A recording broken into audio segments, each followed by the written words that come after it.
പൗരത്വ നിയമ ഭേദഗതി നടപ്പിലാക്കുന്നതിൽ നിലപാടില്ലാത്ത പ്രതിപക്ഷ നേതാവാണ് മുഖ്യമന്ത്രിയെ വിമർശിക്കുന്നതെന്ന് മുൻ എം.എൽ.എ. ശോഭന ജോർജ് പറഞ്ഞു.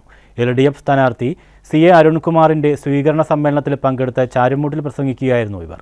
പൗരത്വ വിഷയത്തിൽ മുഖ്യമന്ത്രി വ്യക്തമായ നിലപാടാണ് പ്രഖ്യാപിച്ചിട്ടുള്ളതെന്നും ശോഭന ജോർജ് പറഞ്ഞു.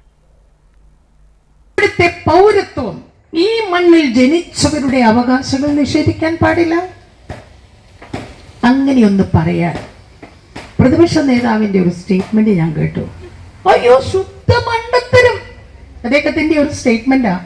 ഞാൻ പറഞ്ഞ വാക്കിൽ എന്തെങ്കിലും ഒരു വ്യത്യാസം ഉണ്ടെങ്കിൽ നിങ്ങൾ നോക്കണം.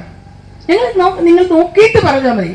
എന്നെ കേൾക്കുന്ന എവിടെങ്കിലും ഒക്കെ ചെവി കൊടുത്തിരിക്കുന്നവർ അവർക്കും വേണമെങ്കിൽ എന്നോട് ചലഞ്ച് ചെയ്യാം.